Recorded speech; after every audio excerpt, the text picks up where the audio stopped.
Alright, what's up everybody and welcome back. We got ourselves another episode of the Florencio Files today where we take a look into the mind's eye of the sewer mermaid. Down here at the bottom right side of the map playing Zerg, a very rare occurrence, Florencio. And he's going for a gas first build, very legitimate with Protoss when you don't scout, gets you faster tech, really good with Terran, allows you to get that super fast factory. The gas first for Zerg, used when you're drunk. Or maybe you've been huffing a little bit too much petrol, because I don't know if drunk is enough to make you want to go gas first on 13 supply, but hey, it's a Florencio game and you know he's going to do something special. His opponent in the top left, it's Home. It's a nice name. I like that. Home, a simple name. I always like players with simple names. That's why I like a lot of the Korean names, you know, where they're just like, it's just like a word, you know, innovation. Parting. Is parting a word? Yeah, I guess parting the Red Sea, you know. Oh, this looks like a cannon rush. Could be defensive cannons because it's kind of forged after Gateway and there are more probes building. But this could be a cannon rush that Florencio is going to have to deal with. He's sending a drone out right now. He's already got a lot of gas mining. There's going to be a very late hatchery.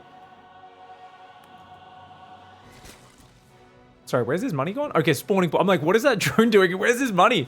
He's going to build a spawning pool now. Incredibly late spawning pool. Looks like the drone's going to head across the map right now. He's clicked that into the natural of the opponent. Burrow starts up. Oh, is this the classic? Is this the classic Florencio burrow hide?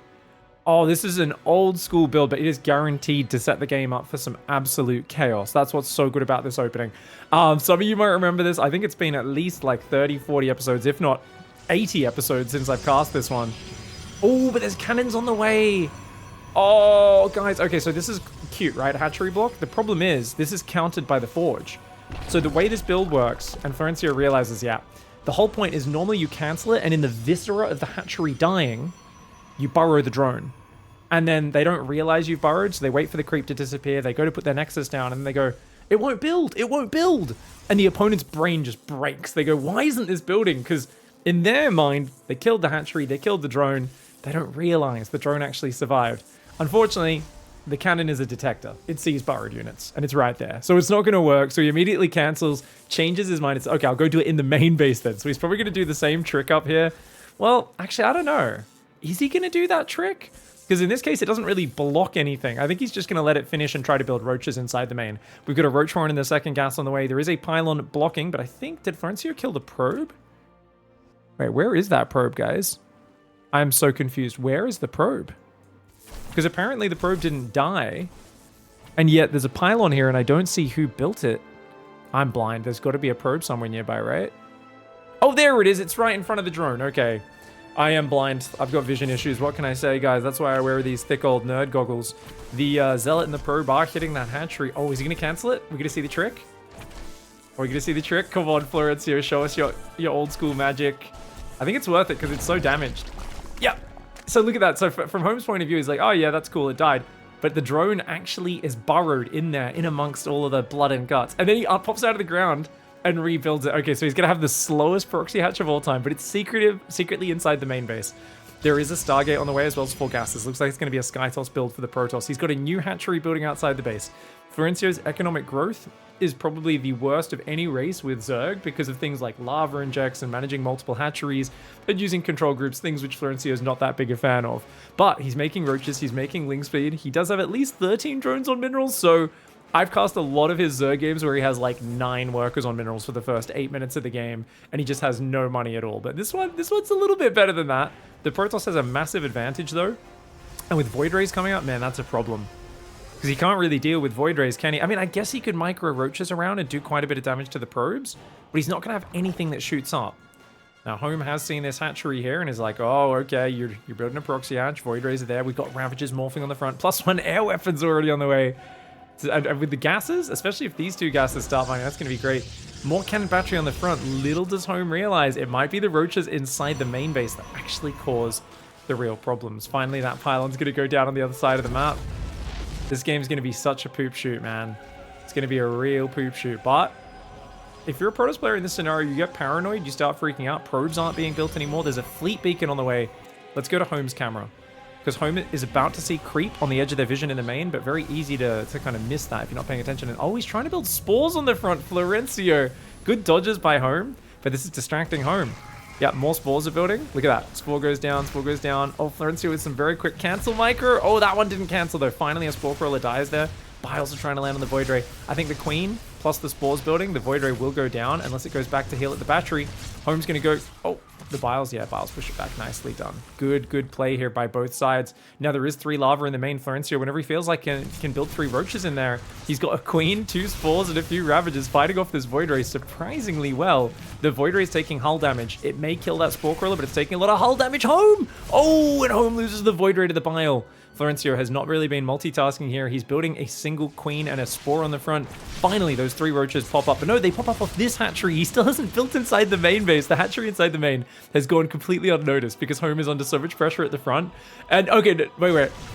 Oh, here we go. The Spore Crawler's there. I think as long as you battery overcharge, Home, what are you doing? Home! You're in range of the battery before. Stay in range of the battery. He could have just fought here and killed it. But Home's... Oh my god, Home's having a panic attack right now. All Home needs to do is overcharge the battery and A-move the Void Ray and then just dodge the Biles, and there's no way to lose here. But they've rallied a Tempest into the Spores and the Queens as well. Guys, Home is rallying a Tempest into the Spores and the Queens. If that Tempest flies into those, it can die very quickly. It's a very fragile unit. Battery overcharge is going to help out a little bit. Tempest should counter this, but it's going to fly into them. Oh, okay. He did actually pay attention. Attacks his own cannon there. Slight accident, but that's okay. Battery overcharge heals it. Tempest here trying to dodge the Biles. It's going to start working away on this. Does take out that Queen. I mean, this is a lost cause for Florencio now. Tempest, Void Ray, unless Home flies into Spore Crawlers like an absolute nincompoop. Oh my god. Never underestimate Florencio to make his opponent have a panic attack and stop microing. Man, if there were 3 roaches in the main this whole time, this would be amazing, but Florencio's kind of forgotten about it. He's focusing on the front. Is he actually going to get in? No way he gets in here and kills probes. The Void Ray is doing pretty good damage, but oh my god, the Biles are going to kill it. Another Void Ray goes down. The Gateway's going to fall as well. Oh my god, this damage is actually ridiculous. The Tempest trying to pick off the Ravages, dodging the Biles for now. The Tempest here. Oh my god. Home, why are you struggling so hard? 1,600 minerals in the bank.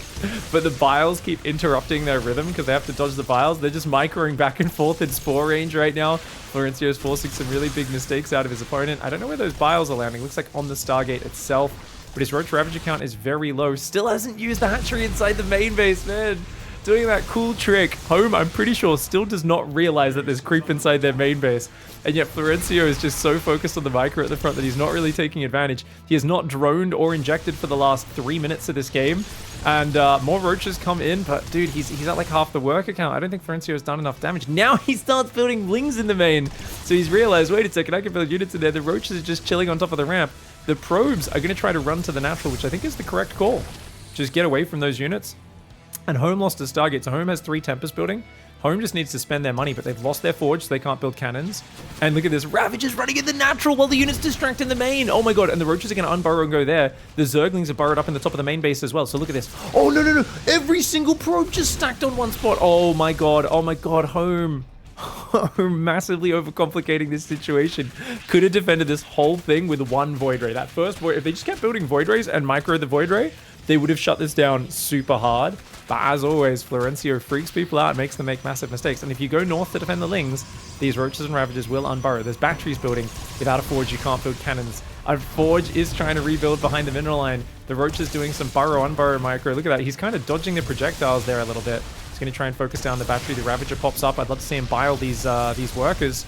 The Roach is killing so many workers. Florencio still has not droned behind this. He's only just started an expansion. He's doing critical damage to the Protoss, but because he's only built 1 hatchery, he hasn't injected. He's on a very low economy. Lings do kill the Nexus in the main. The Roaches are still popping in and out of the ground right now. I don't even know why he's doing that. It's not like he can get an attack off. He's just kind of popping up, popping down, I think, to troll his opponent. I think that's purely for the psychological damage. Like, you can see me, you can't kill me. You can see me, you can't kill me. You can see me, you can't kill me. I think it's just that over and over again.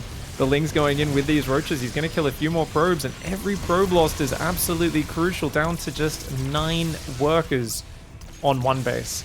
And remember, Florencio technically is on 4 hatcheries because he has these hatcheries up here. He's building 2 more Lings in the main. I think he wants to burrow under the Nexus so it can't get rebuilt. There's 5 Tempests now. Unfortunately, Tempests get hard countered by Corruptors. So Florencio, almost 10 minutes in with a massive 16 drone economy. You know, sometimes people say Legacy of the Void starts too fast. There's 12 workers. It gets too big too early. But I always admire someone who finds a way to make StarCraft play the way they want. one of my biggest things that I rant about over and over again on my stream is people saying, oh, I don't like, let's say, PvZ, because I always have to go Oracle into Blink, into Robo and Turtle to 5 bases and then make Sky Toss. Like, people will say this sort of stuff in StarCraft, but they're like, well, that's what my favorite pro player does every game, and therefore that must be the only thing that possibly works in this matchup. And you'll be like, well, no, you can do all sorts of crazy stuff. And, you know, you point to a Florencio game or something, and they'll be like, well, no, that only works because he's playing in Diamond or whatever. And I'm like, okay, but what about this game where, you know, I did this crazy build? And they're like, well, that only works because you're playing the NA server. Or, you know, like, whatever the reason is, there's always an excuse as to why you have to play a style in StarCraft that you don't enjoy, right? And this is kind of like I think the victim mindset of people who are kind of addicted to playing StarCraft and they want to win really badly, but they've kind of lost the joy of playing the game the way they want to play and getting their own creative expression. Something Florencio is really big on is, you know, he's an artist. He loves to like paint and draw. He does really beautiful art. The man is all about just trying to create a weird, unique tapestry. Like, his StarCraft games are not about winning or losing. You can tell that is secondary to the experience of the joy of microing weird situations and creating some just, you know, what the heck sort of brain hemorrhage from his opponent, which is a big part of competitive games. It's trying to put your opponent in a scenario where they're going, oh my god, my head hurts. And that's what Florencio is a master of. It's a lot of Tempest, but Corruptors, look how much damage they do. The Tempests melt. They're taking 20 damage a shot. That bonus to massive is huge here. Home should have recalled out of here, or should have counterattacked a lot quicker with the Tempests. He's going to lose every Tempest except for 2. So every's kind of a redundant word there, but my name is Pig. What can I say? The problem for Florencio is actually he's only just started building workers. How is he only on 19 workers? As much as I laud him for doing fun stuff, I'm like, oh my god, if this Protoss just swaps into, like, you know, Stalkers or something, that'd be good. The problem is the Protoss just kept building Tempests when Corruptors are such a predictable counter to it. Tempest is not a solid, kind of well-rounded unit that does well in many different scenarios. So definitely a bit of a dicey decision to play that the way he did. That being said, at the end of the day, 6 Corruptors for 5 Tempests, not as bad as a trade as I thought it would be. His economy is much lower though, so Home really needs to go. I mean, you could go Archon Zealot. You just need something that shoots up so the Corruptors can't pee on your buildings. That's the big problem. And there's some cannons kind of spread around, but like if the Corruptors are up here, they could pee on your Nexus. There's cannons on the left, but none on the right. So if the Corruptors are there, they can pee on the Nexus if the Tempests go down. You got to be really wary as the Protoss player in this scenario about making sure you do that. And Archon Zealot, honestly, is usually great because, well, technically Roaches can do well versus it. Archons wreck Corruptors. Zealots are nice and cheap, and you can actually build your economy. So if Home probes this third, or I guess this natural, it's a new natural, isn't it? And then takes a third base, that'll be great. The problem that Home's having is they're like, hey, you know I'm building only flying units, and you're building the counter to it. I'm going to build more of those flying units that you're already countering, and he's going to build Phoenix. Oh no. Don't get me wrong, if you have upgrades like Phoenix range and a critical massive Phoenix, because they're so fast, you can surprise Corruptors, overwhelm them, and win the game. But otherwise, you'd want to be building Void Rays here, because Void Rays, in terms of raw stats, when they prismatic align, they turn on that big that charge, it destroys Corruptors super duper hard. But here we have the I'm going to build Phoenix, and it's kind of funny, because Florencio is normally like one step ahead on the unit switches, so I do expect him to scout soon and look for some way to change up. But he's just like, well, I'm just making Corruptors on 2 base, and it's exactly what he needs to do. He can't really fly in over the cannons, but he could do really well as it is. And Home is like, I'm just going to build more cannons and batteries, even though I have very few minerals to mine from. And I'm going to go Phoenix range and mass Phoenix. So 3 Stargate Phoenix. Now, this is just going to turn into an escalation where it's like, do you have enough Phoenix to beat the Corruptors? If the Corruptors got themselves an armor upgrade, that would be amazing. But already having 2 base armor is why Corruptors do quite well versus Phoenix. Because check this out. Phoenix do 2 6 damage attacks. You minus 2 damage off each of those. It's 2 4 damage attacks. This is with +1. They didn't have +1, it'd be, you know, 2 3 damage attacks, which is, it's a massive percentage reduction, essentially, is what's going on there. Are we actually, we're just gonna, yeah, they're both just gonna smash flying units into, this is great. Funnily enough, I think Florencio's kind of chill because he's like, well, where are you going to build production? I see you don't have your main base. He might unburrow that Zergling to look around the main at some point, but he already saw the 3 Stargates. So he's like, oh, the 2nd Stargate at least. So he's like, yeah, I think I know what my opponent's going to do. He's going to make Corruptors and just chill. Check out the APM right now. Somehow these players are actually clicking a fair amount. I'm not 100% sure how. Florencio here. Oh, yeah, look at that. There's a cannon trying to clear the Ling. Let's keep it on Florencio's camera for a moment. All right. Good to see him bring back some Zerg classics. I'm thinking about the new patch and kind of, is there anything that's changed that Florencio can super take advantage of? I think just the maps being different and having like gold bases. This, for instance, this map has a gold base in the bottom left and that sort of stuff. I'd like to see Florencio use those gold bases a little bit more. I think the reason we don't, and you can let me know in the comments if you agree, is I'm pretty sure Florencio goes, that's a normie move. Like, I think for him, it's just, it's like copying someone else's painting. You know, he's like, I don't want to just do someone else's build. He sees everyone out there is taking gold bases, like all the creative and exciting players. And I think for Florencio, that's just not exciting to him. I think he wants to kind of set his own pace and create his own build order. And he's running forward with a massive Corruptors. Uh-oh. So Protoss players cut Phoenix production to try to rebuild that main base. But what Florencio is going to do, he's going to fly across. Okay, so if he can get in between the cannons and lure the Tempest and the Phoenix there, that's going to be great. So the real trick here for Home is what Home needs to do, the player who doesn't have control groups except for 2 Tempests, which is only 2 of the 4, they need to shoot the Corruptors from far away and then micro their Phoenix, but not actually commit to a fight because they're massively outnumbered. 23 Corruptors on the map, 20 here versus just 10 Phoenix. He's going to unzip his fly. Florencio goes for the Caustic Spray. Pees down that main Nexus. Home gonna F2 towards it, but the Phoenix cannot fight. They're massively outnumbered. Home just commits. Also, the Phoenix have a range advantage. They have the range advantage. Corruptors only have 6 range. They have 7. So you can stack them up and you can move and shoot and you can actually kite the Corruptors really well if you have expert micro.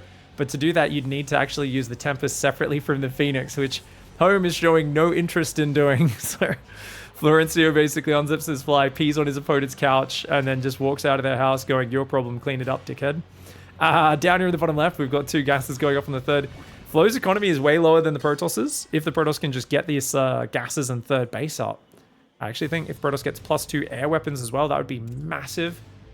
As Florencio did not build any of those upgrades. And he's still just playing Mass Corruptor, but the thing is, like, Florencio is always the guy who tech switches. He just doesn't need to. This Protoss player is like, I'm just going to make more flying units. And it's weird because normally you see players who do that go Void Ray Corruptor. This player is just like more Stargates, more Phoenix. The funny thing is, they keep having big gaps in their Phoenix production, right? And the Stargates aren't even rallied. Oh my god. They're just like popping out and just F2ing them to their army when they need to. Oh, okay, here we go. Infestation Pit. Okay, so what wrecks Phoenix is Parasitic Bomb. If this guy keeps massing Phoenix, you get Parasitic Bomb. You throw that in the middle, it does 120 damage over 7 seconds. Phoenix only has 180 life. How do you counter that? You grab the unit, Phoenix with the Parasitic Bomb, you move it out of the army. If you do that quick enough, you take almost no damage from it. What's the bet the player with no control groups doesn't know how to do that? Even pro players fumble that sometimes. Oh my god, he's gonna... Dude! Okay, this is actually a crazy move for Florencio. The battery overcharge trying to heal is not going to be enough. Florencio sacrifices like 6 Corruptors, maybe 7, to kill a Nexus, which is not good cost for cost, but all that lost mining time is really going to add up. If Home's starting Carriers now, Carriers will actually do really well to help against Infestors, Hydras, anything on the ground. But really, still Void Rays are absolutely what you want here as Home, and more upgrades. The problem for Flow is, as we said, 52 workers only. Fungal is nice. Do you think he goes Neural? If he goes Neural, that would be god tier. 4 Infestors coming out. If he can take gas on the 4th base, I think he can maintain pace. But I think this main base in the back should be the prime target for his next P journey. Which sounds a little bit weird, P journey, but what else? What else do you call it? They're like, we're going out there. We're going on an exodus, a journey, an odyssey across the great golden aura. What's the goal? What's at the end? Well, we're going to pee on the temple. And you're like, what? Yeah. We're sending a commando mission in. Your guy's job. You're probably not going to get, exfiltrated. You're probably going to be stuck there. It is probably a one-way mission, but it's about the psychological damage. It's, we're going to pee on their sacred nexus, their sacred temple. And you're like, okay, I don't know who's coming up with these orders, but let's just say he might have a little bit of a slimy exterior. Might have a little bit of a fishtail. Let's put it that way. Hydra Den's on the way as well. He's going to be going up for the Hydra transition. Excuse me. Hydra transition. Corruptors counter all of these Protoss units. This Protoss is playing 300 IQ games right now. Making +2 will actually work. The Phoenix will beat the Corruptors if you get mass of them on +2, but Fungal on the Phoenix could really hurt. Florencio's coming in right now. He's got the Corruptor Infestor. He wants to, I think he wants to send the Corruptors forward, bait the Phoenix to chase him, and then Fungal them. And if you can put 4 Fungals in a row, it's 4 times 30 damage. Or 4 times 25, sorry. It's 100 damage. But it's a big AoE, could hit every single Phoenix. Just not bad. Not as effective as the Parasitic Bomb, but still pretty decent. We've got more carriers and Phoenix being mixed in right now. Home here playing a very interactive style called Build Cannons, Batteries, and Skytoss. People were asking me yesterday, I was recording my first Bronze to Jam for Protoss, and I was saying, oh, Pig, when are you going to do a Skytoss Bronze to Jam? Please, I've been waiting for years. And I've said, I've been adamant about it. I'm like, I just can't. It's like teaching someone how to just do easy mode. It's so slow. Skytoss is so slow, man. Like, I don't think we need a guide on how to do this. Oh, Infestors. Here's the bait. Here's the bait. Here's the bait. Here's the bait. Oh, my God. But he threw all 4 fungals at once. He stacked all 4 fungals at the same time. It doesn't do bonus damage, guys. The effect cannot stack. So he only got 2 fungals on the Phoenix. Pulls back the battery overcharge. The Corruptors are still doing okay. One of the Corruptors does go down. The battery overcharge helping a little bit here. I like that carrier pullback. Guys, he's only got 15 Corruptors. I think the Tempest carrier Phoenix can actually win this fight, potentially.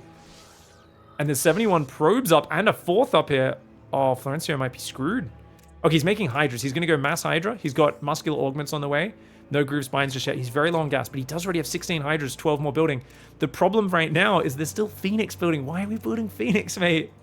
So the problem is Phoenix can wreck Hydras, but you need a ton of them, right? If the Hydras outnumber you by more than 2 to 1, things get problematic.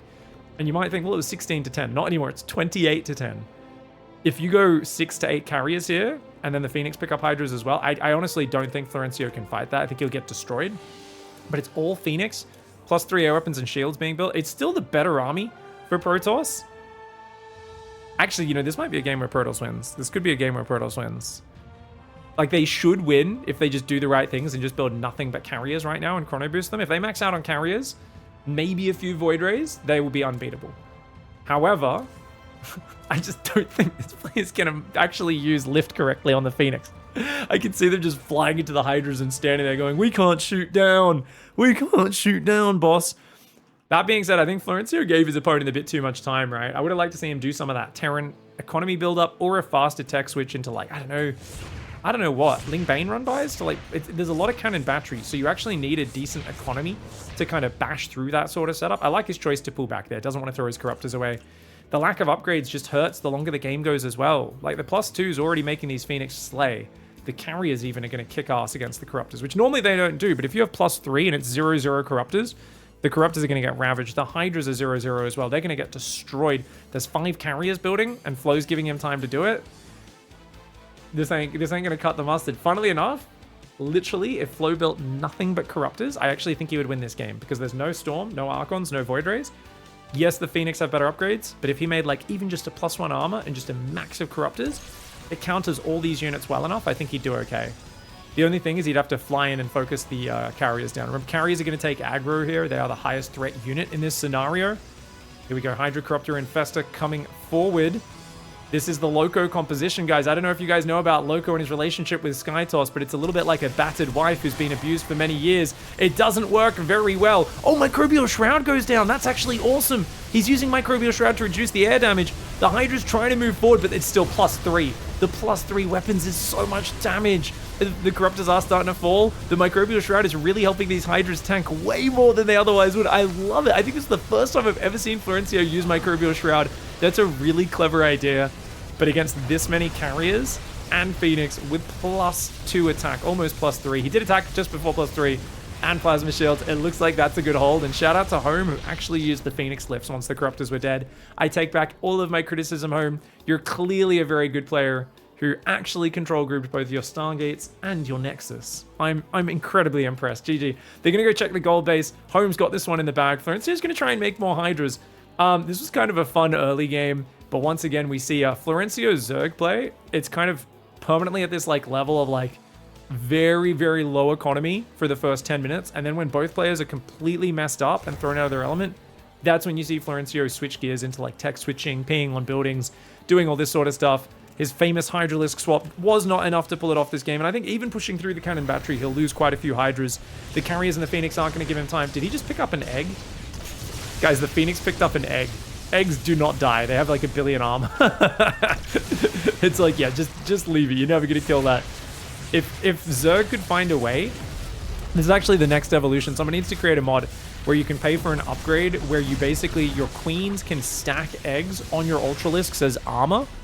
and it kind of shields them from like directional damage. So you have to get like eggs on each side of the Ultralisk, and then it basically is like the ultimate armor. It's like you have to kill these like 200 hit point 10 armor eggs before you're able to actually kill the Ultralisk itself. Just saying, would be super cool.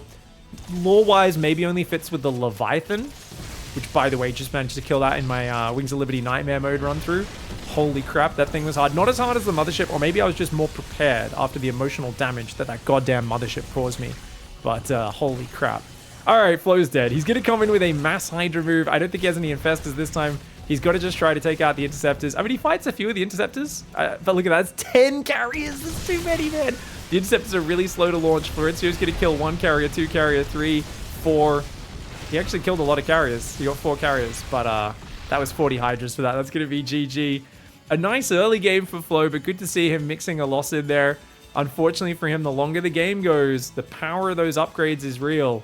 And it turns out Florencio met his match, a player who just builds a billion cannons and batteries, which are very good generic defense, and just sits there and makes upgrades and slowly expands.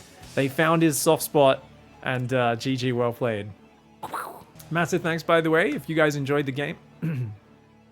Thank you very much for watching, everybody. Hope you enjoyed the game. Special thanks to our resident D-Town Express conductor. That's right, the conductor of the D-Town Express, Maxan, and everyone else who's been supporting the Patreon. If you guys are enjoying the show, you want to support more, check out down below in the description. And I hope you all have a fantastic holidays, Merry Christmas and everything else. And I'll see you in the next video. Goodbye and good night.